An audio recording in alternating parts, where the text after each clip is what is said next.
Hi, welcome back to my channel. ఈ రోజు కథ కొంగుముడి 18వ భాగాన్ని వినేద్దాం. మరుసటి రోజు ప్రేమ్ ఆనంది తనతో పాటు హాస్పిటల్కి వద్దని చెప్పడంతో ఆనంది ఒంటరిగా పంపించడం ఇష్టం లేకపోయినా ఆనంది హాస్పిటల్కి వెళ్ళమని చెప్పి అక్కడ వెళ్ళాక డాక్టర్ ఏం చెప్పిందో తనకి వెంటనే కాల్ చేసి చెప్పమని ప్రేమ్ ఆఫీస్కి వెళ్ళిపోతాడు. ఆనంది పిఆర్ హాస్పిటల్కి వెళ్ళి ప్రీతి క్యాబిన్లోకి వెళ్తుంది. అక్కడ ప్రీతి పేషెంట్ని చెక్ చేస్తూ అక్కడికి వచ్చిన ఆనందిని చూసి లేచి వెళ్ళి హ్యాపీగా అక్క అని హక్ చేసుకుంది. ఆనంది కూడా ప్రీతిని చూసి హాయ్ ప్రీతి అంటూ నవ్వుతూ రా అక్క కూర్చో అని చైర్లో కూర్చోబెడుతుంది. ఆనంది కూర్చోగానే ప్రీతి పేషెంట్ని చెక్ చేసి పంపించేసి తర్వాత ఆనంది పక్కన వచ్చి కూర్చుంది. చెప్పక్క, బావగారిని తీసుకురాలేదే? కావాలని తీసుకురాలేదు అంది. కావాలని పిలుచుకురాలేదా? ఎందుకక్క? నువ్వు నాకు ట్రీట్మెంట్ చేయడం మానేసి మా ఆయనకి సైట్ కొడతావని. ప్రీతి చిరుకోపంగా అక్క అంది. ఆనంది నవ్వి ఊరికే అన్నానులే ప్రీతి. సరే అక్క, రా చెకప్ చేస్తాను అని అన్ని టెస్టులు చేసి తర్వాత ఆనందిని కూర్చోమని రిపోర్ట్స్ వచ్చే వరకు ప్రీతి ఆనందితో మాట్లాడుతూ చెప్పక్క, నీకు కళ్ళు తిరగడం మాత్రమే లేక ఒంట్లో ఏమైనా నలతగా ఉందా? అది ప్రీతి కొంచెం నీరసంగా ఉంది. ఏమీ తినాలి అనిపించడం లేదు. నేను సరిగా తినకపోతే ఆయన తినరు అని బలవంతంగా తింటున్నాను, కానీ వామిటింగ్ ఫీలింగ్ ఉంటుంది కానీ వామిటింగ్ రాదు. నాకు అవునా కాదా అని డౌట్గా ఉంది. అందుకే ఏ విషయం అనేది కన్ఫర్మ్ చేసుకుందామని నీ దగ్గరకు వచ్చాను. ఆయన్ని అందుకు వెంట పిలుచుకుంటలేదు. ప్రీతి నవ్వుతూ అయితే గుడ్ న్యూసే విందువులే అక్క అంది. ఆనంది పైకి నవ్వుతూ ఉన్న లోపల టెన్షన్గానే ఫీల్ అవుతుంది. 15 మినిట్స్కి ఒక నర్స్ వచ్చి రిపోర్ట్స్ ఇచ్చి వెళ్తుంది. ప్రీతి అవి చూస్తూ ఆనంది వైపు సీరియస్గా చూస్తుంది. ఆనంది టెన్షన్ అవుతూ ప్రీతి రిపోర్ట్స్లో ఏమొచ్చింది అంది. అక్క అది అది ఆనంది టెన్షన్గా ఏమైంది ప్రీతి? ప్రీతి టక్కున పైకి లేచి నవ్వుతూ గట్టిగా పాజిటివ్ అని యు ఆర్ ప్రెగ్నెంట్ అంది. ఆనంది సంతోషంతో పైకి లేచి ప్రీతిని పట్టుకుని నిజమా అని గిరిగిరా తిప్పుతుంటే అక్క వద్దు ఆపు, నీకు కళ్ళు తిరుగుతాయి అనగానే ఆనంది ఆపి సంతోషంతో వస్తున్న కన్నీళ్లతో thank you Preeti, thank you very much అని హక్ చేసుకుంటుంది. థ్యాంక్స్ నాకు కాదు, బావకు చెప్పు అంది. ప్రీతి మాటలకి ఆనంది సిగ్గుపడుతూ ఉంటే అబ్బో సిగ్గే అని ఆనంది భుజాన్ని తన భుజంతో నెట్టుతుంది. పో ప్రీతి అంది ఆనంది. వెళ్ళాల్సింది నేను కాదక్క, నువ్వే. నువ్వు ఫాస్ట్గా వెళ్ళి బావకి ఈ గుడ్ న్యూస్ చెప్పు. అప్పుడు బావ కళ్ళలో ఆనందం, నీపై ప్రేమ అండ్ బావ నీ కడుపులో బుజ్జి తల్లికి పెట్టే ముద్దులు హగ్గులు లెక్కబెట్టి నాకు చెప్పు. ప్రీతి మాటలకి ఆనంది బ్లష్ అవుతూ తర్వాత నవ్వి లేదు ప్రీతి, నేను మీ బావకి ఇప్పుడే చెప్పను. అదేంటక్క, బావ తన తండ్రి కాబోతున్న విషయం ఇప్పుడే చెప్పవా? అయితే ఎప్పుడు చెప్పాలనుకుంటున్నావు? 3 డేస్ తర్వాత ప్రీతి. 3 డేస్ తర్వాత? కానీ ఎందుకు? అనిల జై ఎంగేజ్మెంట్కి 3 డేస్ ఉంది. నా చెల్లి ఎంగేజ్మెంట్కి మా పుట్టింటికి ఆయనతో కలిసి వెళ్తాగా, అప్పుడు ఆయనతో అందరి ముందు చెప్తాను. తన తండ్రి కాబోతున్నాడని గట్టిగా అరిచి మరీ చెప్తాను. అప్పుడు ఆయన కళ్ళల్లో ఆనందం, మా సంతోషం రెండు ఒకేసారి చూస్తాను. వావ్, నువ్వు సూపర్ అక్క. ఆనంది నవ్వి తర్వాత ప్రీతి దగ్గర ఇలాంటి టైంలో ఎలాంటి జాగ్రత్తలు తీసుకోవాలో తెలుసుకొని హ్యాపీగా ఇంటికి బయలుదేరి వెళ్ళిపోతుంది. పిఆర్ హాస్పిటల్లో ప్రెజెంట్ అంటే గతంలో నుంచి ప్రెజెంట్లోకి వచ్చాం. ప్రెజెంట్ హాస్పిటల్లో ప్రీతి ఆనందిని చూస్తూ ఆనంది చేయి తన 2 చేతులతో పట్టుకుని అక్క, ఆ రోజు నీ కళ్ళల్లో ఆనందం నాకు ఇప్పటికీ గుర్తుంది. తల్లివి కాబోతున్నావని చెప్పగాని చిన్నపిల్లల గంతలేస్తూ నన్ను గిరగిరా తిప్పడం, గగనానికి చేరిన నీ ఆనందం నీ కళ్ళల్లో కన్నీరు రూపంలో వస్తుంటే చూసి చాలా సంతోషించాను. చివరికి నీ జీవితంలో కన్నీరే మిగులుతాయి అనుకోలేదు అని ఏడుస్తుంటే అక్కడికొచ్చిన జై రవికాంత్ ప్రీతి భుజంపై చెయ్యి వేసి అమ్మా ప్రీతి వాళ్ళ నాన్నని హక్ చేసుకుని ఎమోషనల్ అవుతుంటే ఇప్పుడు బాధపడాల్సిన టైం కాదు, హ్యాపీగా ఫీల్ అవ్వాల్సిన టైం. 1 ఇయర్ తర్వాత ఆనంది కోమాలో నుంచి బయటకు వచ్చింది. ఇది నిజంగా మిరాకిల్ అని చెప్పాలి అన్నాడు రవికాంత్. మిరాకిల్ కాదు డాడ్, ప్రేమ. ఆనంది అక్క ప్రేమ్ బావకి మధ్య గల ప్రేమ. అదే ప్రేమ ఇప్పుడు అక్క కోమాల నుంచి బయటపడడానికి కారణమైంది అంది. ప్రీతి నువ్వు చెప్పేది అన్నాడు జై అర్థం కాక. ప్రేమ్ బావ నాపై డౌట్ వచ్చి హాస్పిటల్కి వచ్చాడు కదా, అప్పుడు స్ట్రెచర్పై ముసుగు కప్పి ఉన్న అక్కని చూశాడు.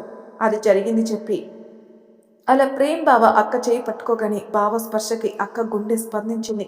అక్క కోమాల నుంచి బయటపడింది. అంటే అది ప్రేమ వల్లే అని చెప్పాలి.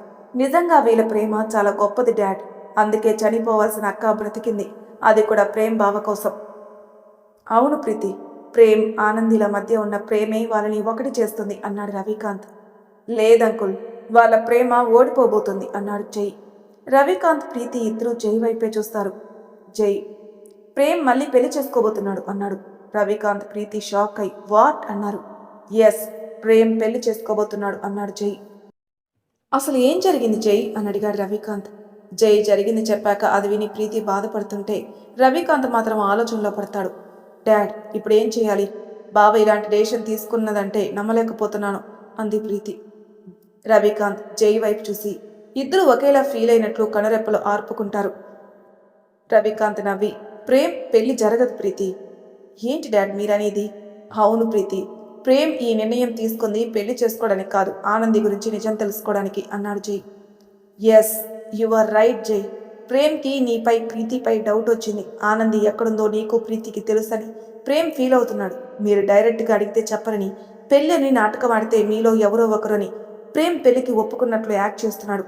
కానీ ప్రేమ్కి ఆనంది మన దగ్గరే ఉందని ఇప్పటికైతే తెలీదు, బట్ తెలుసుకునే ఛాన్స్ ఉంది అన్నాడు రవికాంత్. అయితే ఇప్పుడు ఏం చేద్దాం అంకుల్ అన్నాడు జై. అదే ఆలోచిస్తున్నాను అన్నాడు రవికాంత్. డాడ్, బావ అక్క కండిషన్కి లోబడి ఇప్పటి వరకు అక్క జాడ తెలుసుకోవాలని అనుకోలేదు కాబట్టి మన పని ఈజీ అయింది. కానీ ఇప్పుడు బావకి డౌట్ స్టార్ట్ అయింది. ఇక అక్కని బావ నుంచి దాచడం కష్టం. అక్క కోలుకోవాలంటే టైం పడుతుంది. అంతలో బావ నిజం తెలుసుకుంటే అక్కకి మనం ఇచ్చిన మాట తప్పిన వాళ్ళం అవుతాం. ఇప్పుడెలా? ఏం చేయాలి డాడ్ అంది ప్రీతి. రేపు పాప బర్త్డే పార్టీకి వెళ్ళాక మీరిద్దరూ నేను చెప్పినట్లు చేయండి అని ఒక విషయం చెప్తాడు రవికాంత్. జై, ప్రీతి కూడా ఓకే డాడ్ అంటారు. ప్రేమాలయంలో నైట్ పాప పుట్టినరోజు.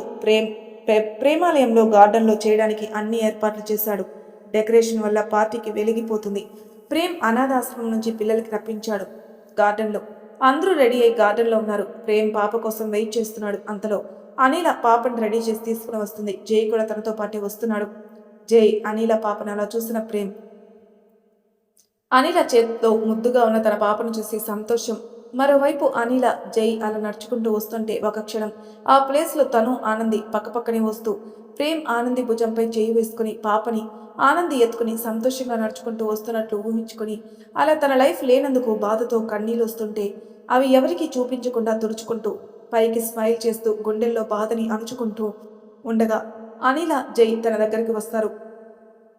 ప్రేమ్ని చూడగానే టిను ప్రేమ్ మీదకి వంగపడిపోతుంటే ప్రేమ్ నవ్వుతూ పాపను తీసుకుని బొగ్గపై ముద్దు పెట్టి గుండెకి హత్తుకుని సంతోషం బాధ రెండు కలగలిపి కళ్ళుకు మూసుకుంటాడు. సీతమ్మ, అరవింద్, భాగ్య, అజయ్, మంజు, ఆదిత్య, రిషిక, జై, అనిల, ఆర్యన్, చారి, మాయా, సుశీల అందరికీ ప్రేమ్ పరిస్థితి బాధ అర్థమై వాళ్ళకి గుండె బరువెక్కిపోయింది. ప్రేమ్ తను కంట్రోల్ చేసుకుని తర్వాత పాపని అని చేతికిచ్చి పక్కకు వెళ్ళిపోతాడు.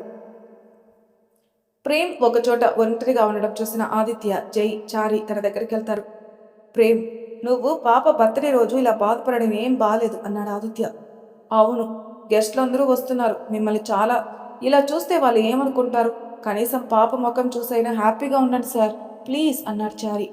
ప్రేమ్ వచ్చిరాని నవ్వి సైలెంట్గా ఉంటాడు. ప్రేమ్, నువ్వు బాధపడినంత మాత్రాన ఆనంది తిరిగి వస్తుంది అనుకుంటున్నావా? తను కావాలని నీకు ఆ బాధను మిగిల్చి వెళ్ళిపోయింది. అలాంటిది తన గురించి ఆలోచిస్తూ నువ్వు ఇలా కృంగిపోవడం కరెక్ట్ కాదు అన్నాడు జై.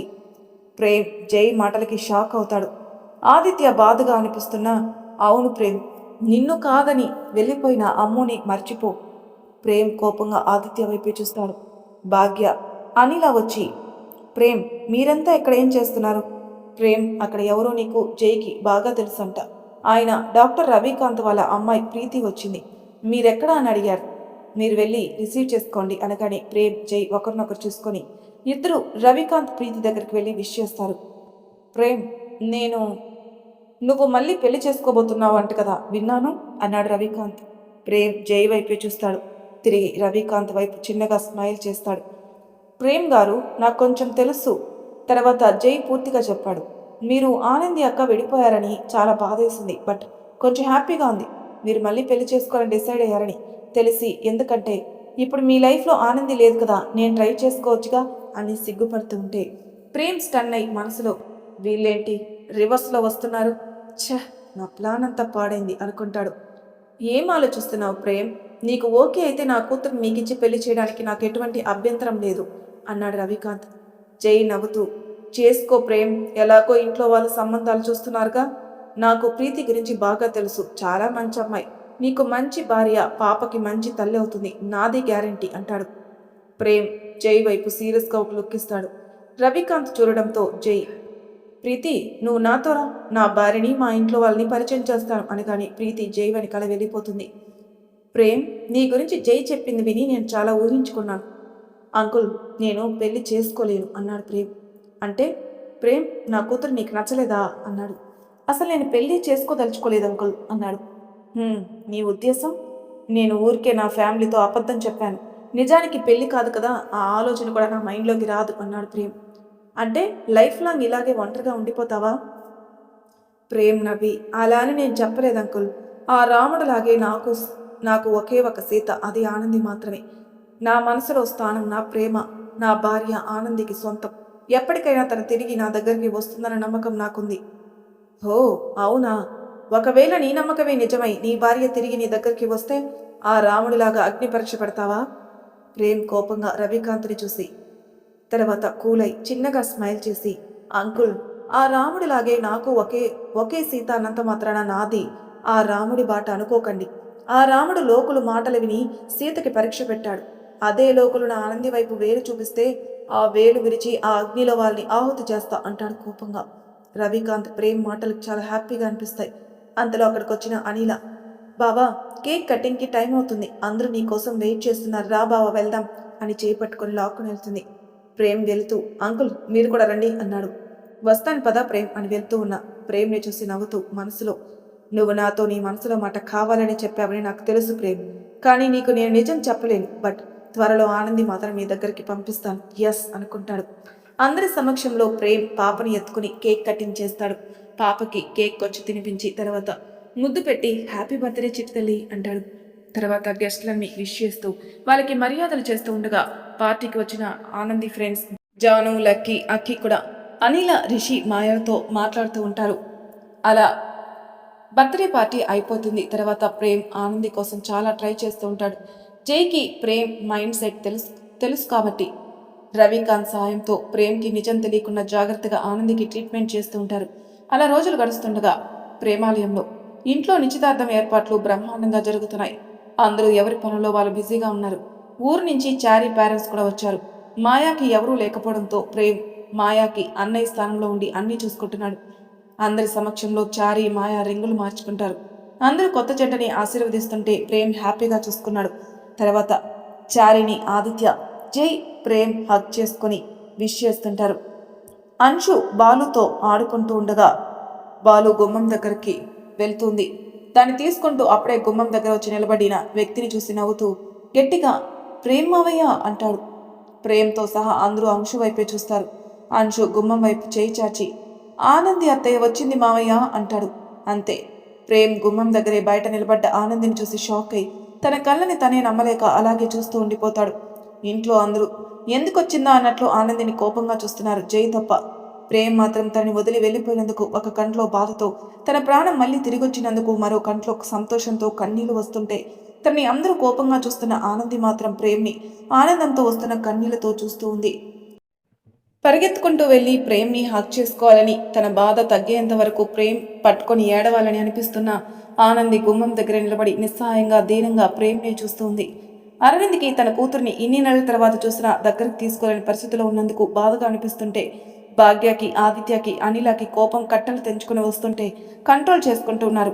అజయ్, మంజు, చారి, మాయ, ఆర్యన్, రిషి బాధగా చూస్తుంటే సీతమ్మ మాత్రం ఆనందిని చూసి ఆలోచనలో పడింది. ఆనంది ముఖంలో ఇంతకు ముందులా కాంతి కనిపించడం లేదు. చాలా నీరసంగా చిక్కిపోయినట్లు కనిపిస్తుంది. గతంలో ప్రేమ్పై చూపించిన ద్వేషం, కోపం కానీ ఏ కోసానా కనిపించడం లేదు. అంతకంటే ముందు ఆనంది ముఖంలో తప్పు చేస్తున్నట్లు ఏ కోసానా కనిపించడం లేదు. తన భర్తని చూశానన్న ఆనందం తప్ప తన భర్తపై ఎనలేని ప్రేమ మాత్రమే కనిపిస్తుంది. ఎందుకంటే ఆనంది ప్రేమ్ తప్ప ఎవరిని చూడడం లేదు. కేవలం ప్రేమ్ కళ్ళల్లోకి సూటిగా చూస్తూ ఉంది. తప్పు చేసిన వాళ్ళు అలా కళ్ళల్లోకి చూడలేరు. అసలు ఏం జరుగుతుందని సీతమ్మ ఆలోచిస్తుంది.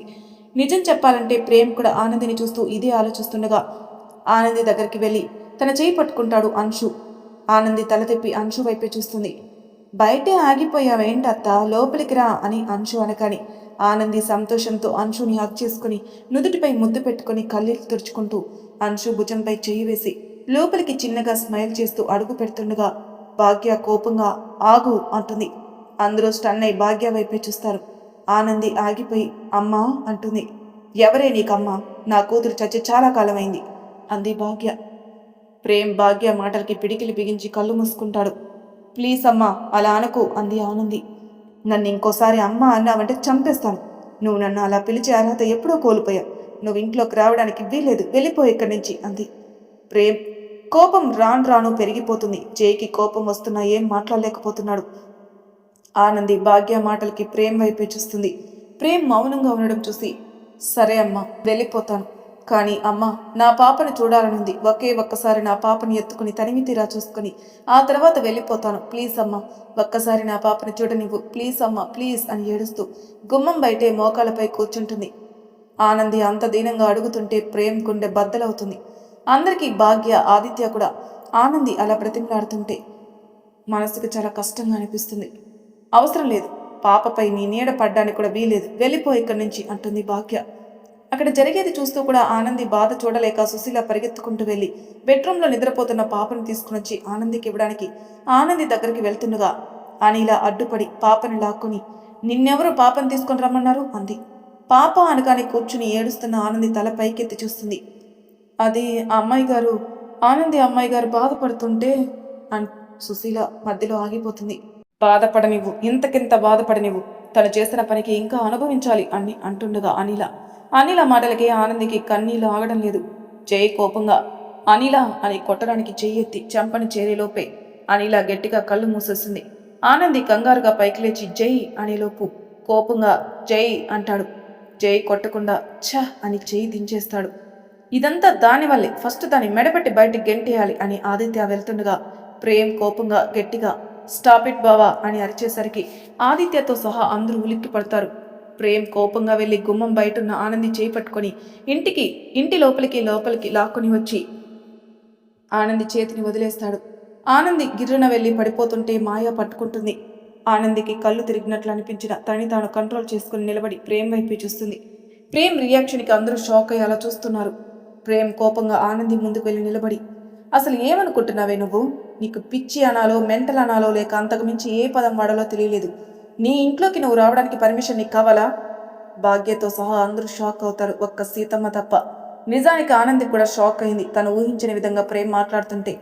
ఏంటి, పాపని ఒక్కసారి చూసే అవకాశం ఇవ్వాలా? అంటే నీ కన్న బిడ్డ నువ్వు చూసుకోవడానికి బ్రతిమలాడే పరిస్థితి తెచ్చుకున్న నిన్ను ఏమనాలో నాకు తెలియడం లేదు అని కన్నీళ్లు పెట్టుకుంటూ ఉంటే భాగ్య కోపంగా ప్రేమ్ అని ముందుకొస్తుంటే ప్రేమ్ వద్దు అన్నట్లు చేత్తో ఆపి ప్లీజ్ అత్తయ్య, నీకు చాలాసార్లు చెప్పాను, ఆనంది నీ కూతురు కాదు నా భార్య అని. తన గురించి నోటుకొచ్చినట్లు మాట్లాడితే భరించలేను, సహించలేను అని అంటూ నా భార్య వల్ల నష్టపోయింది, బాధపడింది నేను, నా కూతురు. సో ఇది నేను నా భార్య తేల్చుకోవాల్సిన విషయం. ఇందులో ఎవరు ఇన్వాల్వ్ అవ్వకండి ప్లీజ్ అన్నాడు. ప్రేమ్ మాటలకి భాగ్య బాధగా ప్రేమ్ని చూస్తుంటే అరవింద్ భాగ్య భుజంపై కామ్ డౌన్ అన్నట్టు చేయి వేస్తాడు. మరి తర్వాయి భాగంలో ఏం జరుగుతుందో నెక్స్ట్ ఎపిసోడ్లో తెలుసుకుందాం. అంతవరకు నా ఛానల్ సబ్స్క్రైబ్ చేయని వాళ్ళు ప్లీజ్ సబ్స్క్రైబ్ చేసుకోండి, లైక్ చేసి షేర్ చేయండి, మీ అభిప్రాయాలను కామెంట్ రూపంలో తెలియజేయండి. Thank you for listening.